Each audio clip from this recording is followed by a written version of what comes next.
અમદાવાદના દહેગામથી નરોડા હાઈવે પર અકસ્માતની ઘટના કે જેમાં સફેદ કલરની ક્રેટા કારે અકસ્માત સર્જ્યો।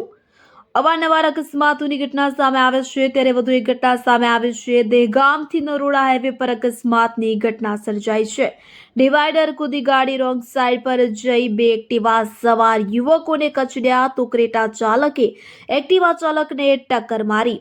રોંગ સાઈડમાં ક્રેટા કારે આવી એક્ટિવા સવાર લોકોને અડફેટે લીધા હોવાનું સામે આવ્યું છે। અમિત રાઠોડ અને વિશાલ રાઠોડ નામના યુવકોને અડફેટે લીધા તો બંને યુવકોના ઘટના સ્થળે જ કરુણ મોત નીપજ્યા। અમદાવાદના નરોડા દહેગામ રોડ પર ગોપાલ નામના કાર ચાલકે નશો કરી પોતાની ક્રેટા કાર બેફામ ચલાવી એક્ટિવાને અડફેટે લેતા બે યુવકોના મોત નીપજ્યા હતા।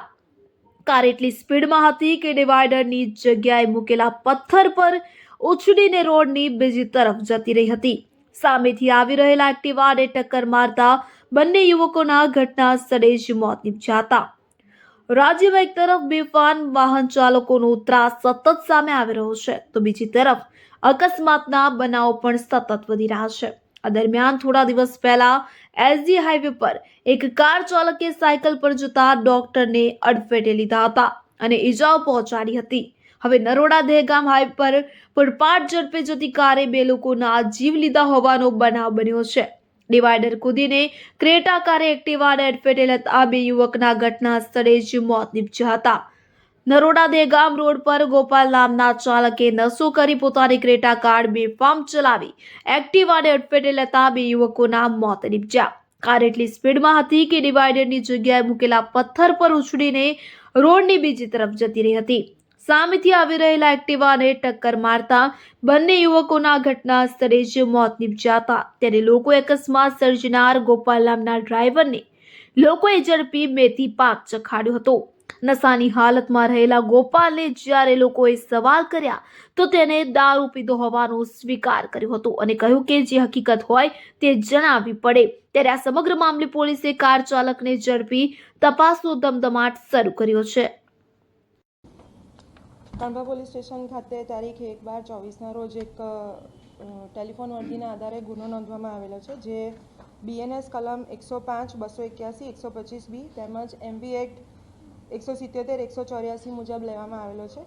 એની વિગતો ટેલિફોન વર્દીના આધારે જાણવા મળેલું કે એક એક્ટિવા અને ક્રેટા ગાડી વચ્ચે કણભા પોલીસ સ્ટેશનની હદમાં એણાસણ ગામ પાસે એક એક્સિડન્ટ થયો છે અને ગમખ્વાર અકસ્માત હોવાની ટેલિફોન વર્દી હતી। તાત્કાલિક પોલીસ સ્ટેશનના સ્ટાફ તેમજ અધિકારીઓ ત્યાં પહોંચ્યા હતા અને આ બાબતે આરોપીને પણ પોલીસે પકડી લીધો છે।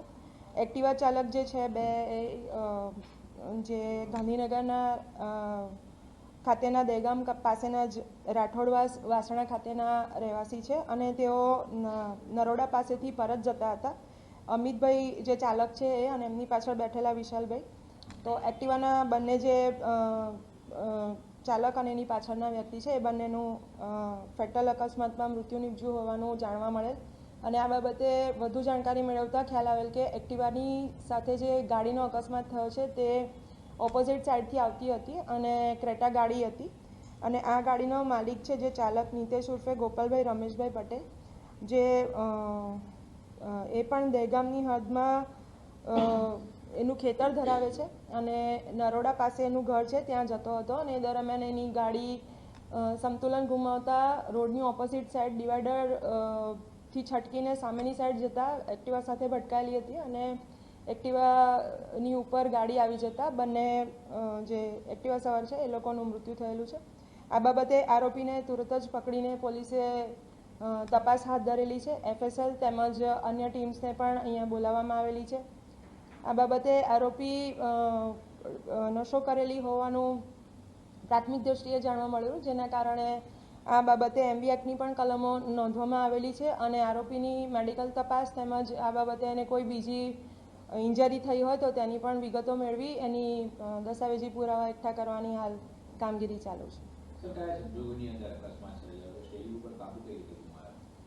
પ્રાથમિક દ્રષ્ટિએ જે આરોપીએ જણાવ્યું છે તે પ્રમાણે તેના ખેતર જે દહેગામ પોલીસ સ્ટેશનની હદમાં છે ત્યાં એનું ખેતર છે, ત્યાં એણે ડ્રિંક કરેલું હોવાનું એણે પ્રાથમિક દ્રષ્ટિએ જણાવેલું છે પૂછપરછમાં અને ત્યારબાદ એણે એ ગાડી લઈને નરોડા એના ઘર તરફ આવતો હતો। આ દરમિયાન ડ્રિંક કરેલું હોવાના કારણે એની સંતુલન ગુમાવી અને એની ગાડી જ્યારે રિક્ષાની પાછળ હતી ત્યારે રિક્ષાને ઓવરટેક કરવા માટે એણે સ્પીડ થોડી વધારે ઝડપ વધારી હતી અને આ દરમિયાન જે ડિવાઈડર છે એની પર જે બ્લોક્સ મૂકેલા છે એ બ્લોક સાથે ભટકાઈને એની ગાડી સ્કીડ થઈને ઓપોઝિટ સાઈડ જતી રહી હતી અને જેના કારણે એ ઓપોઝિટ સાઈડથી આવતા એક્ટિવા સાથે ભટકાઈ હતી.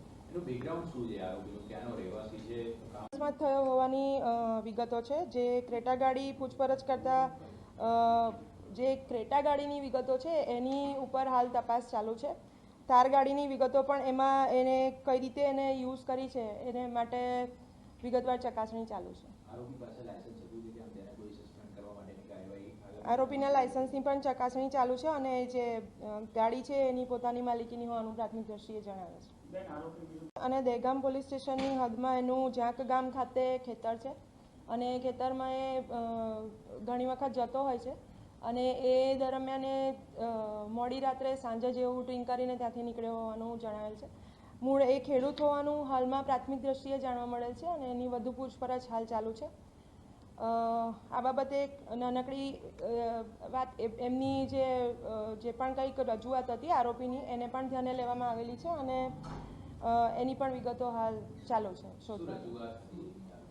આરોપીની પણ એક એનસી લેવામાં આવેલી છે. તેને જ્યારે પોલીસે પોતાની કસ્ટડીમાં લીધો ત્યારે એને ઈજા થયેલી હતી એટલે એ ઈજા માટે એને અમુક સમયે માર મારેલો હોવાનું જણાવેલું હોવાથી એ વિગતોને ધ્યાને લઈને આરોપીની પણ એક એનસી ફરિયાદ લેવામાં આવેલી છે.